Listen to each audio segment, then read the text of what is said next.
It's super long overdue that I talk about debt. It is probably the number one thing that holds people back financially. In this video, I'm going to share with you some tips and hacks on how you can get debt-free and stay debt-free. It's going to be some things you probably didn't expect and a lot of things that no one else may tell you. As a mortgage loan officer, this is something I see every day, and it's so important that I understand debt, but also that my clients understand debt and how it affects their ability to buy homes. These tips in this video, if you follow them, I guarantee will help you to get debt-free and stay debt-free. My number one tip to getting and staying debt-free is to stay healthy and insured. You should be maintaining at least 4 types of insurance at all times. The most important, in my opinion, being medical. Medical bills are actually the leading cause of debt in America, and as a mortgage loan officer, this is something I see every day. A study published in the American Journal of Public Health in 2019 found that 66.5% of bankruptcies in the US were due to medical bills or time lost from work due to illness. Y'all, the bankruptcy statistics in America are alarming, and the past few decades have seen a dramatic rise in the number of people who are unable to pay off their medical bills. Congress has even addressed the issue with legislation that makes it even harder to qualify for bankruptcy. So this is why staying mentally and physically healthy is vital to a strong financial foundation. At the very least, you should have a health insurance plan that covers your basic medical needs. The cost of medical insurance, no, it's not an excuse to go without coverage, even if you don't go to the doctor often. So here are some hacks to help you stay healthy and to keep your healthcare costs down. You want to choose a plan that's right for your specific healthcare needs. Most healthcare plans require a monthly payment, and it's called a premium. Most often, the higher your premium, the lower your out-of-pocket costs, and vice versa. So you want to choose a health plan that adequately fulfills your healthcare needs by assessing how much you actually go to the doctor and whether or not you require more specialized or more frequent treatment. So that means if you're generally healthy and you don't tend to require more than a regular checkup, you may opt for a plan that has a lower premium. Now, on the other hand, if you do require more frequent or extensive health care, you may want to opt for a higher premium plan that's going to reduce the amount of money that you spend on each visit. If you're not sure where to start, I highly recommend considering United Healthcare because they offer a variety of healthcare plans to fit your life and your specific medical needs. My family and I have used United Healthcare for years for this very reason.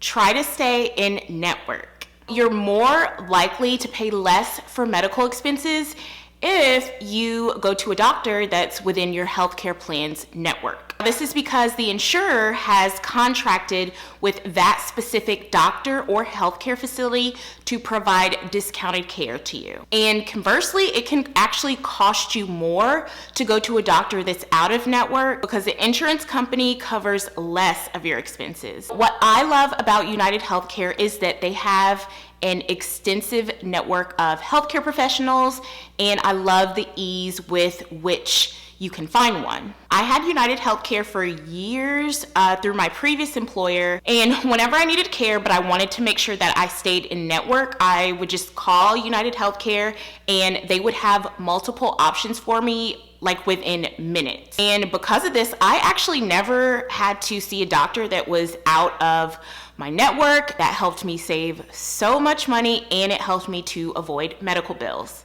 Take advantage of tech tools. Some healthcare plans may offer tech tools and resources such as the United Healthcare app or uhc.com/transparency to really help you comparison shop for medical services so that you know how much you may pay for your treatment. Other wellness-based technology may even offer incentives for meeting certain health goals. One good example is United Healthcare Motion, which actually enables eligible program participants to to earn financial rewards each year by meeting certain daily activity goals. Telehealth options, they may also save you more money. United Healthcare, they offer virtual visits for non-emergency care, which may actually cost less than ER or urgent care visits. It also saves you time and transportation costs of going to a healthcare facility. I've actually done virtual visits more than a couple times, and it's been super helpful in allowing me to fit in important doctor visits without having to take off work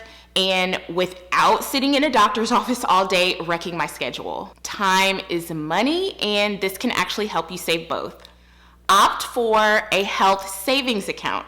This is a great hack that I don't hear people talk about often. It's like a personal bank account, but specifically for certain healthcare related expenses. Money is deposited pre-tax from your paycheck. It accrues interest tax-free, and withdrawals are not taxed as long as the money is used for qualified health related expenses. That is a triple tax advantage. So definitely make sure to compare your options when you're shopping for healthcare insurance and just see if an HSA could end up saving you money. So these are just a few money saving hacks that could help, but I encourage you to go to United Healthcare's website to learn more about what they offer and find some resources on how to choose a plan that's right for you. United Healthcare offers services such as behavioral health resources, telehealth abilities, wellness programs, and educational resources, which are so important. I really love that not only do they help to provide access to convenient care, but they also seek to educate and empower their members with tools that may lead to a healthy lifestyle. Health is wealth, guys. But don't take my word for it. To check out everything they have to offer, visit the link in my description to learn more. Okay, so next tip for getting and staying debt-free is to have a solid emergency fund. Having an emergency fund is so important because it protects your assets and it protects you events that you may not be able to predict, like injury or personal illness. People really don't put in place a solid emergency fund, and when life hits them with unexpected events, and it will, they throw everything on a credit card, and we know how the rest goes. When you don't have any money and you throw something on a credit card, you're likely to carry a balance, and that creates more interest and more debt, and it's just a cycle. So believe it or not, having a solid emergency fund is probably one of the most important ways to get and to stay debt free. I recommend having $500 to $1,000 on hand in case, you do get sick. You do have a medical bill that comes up. You do have to get a new battery for your car. Like, these things are going to happen. So if you're prepared, then it keeps you from going into debt. This is one of the ways that I've been able to keep from going into a lot of debt. I always make sure I have an emergency fund. And as a matter of fact, I live in Louisiana, so this is Hurricane Central, and we just had Hurricane Ida, and my power went completely out.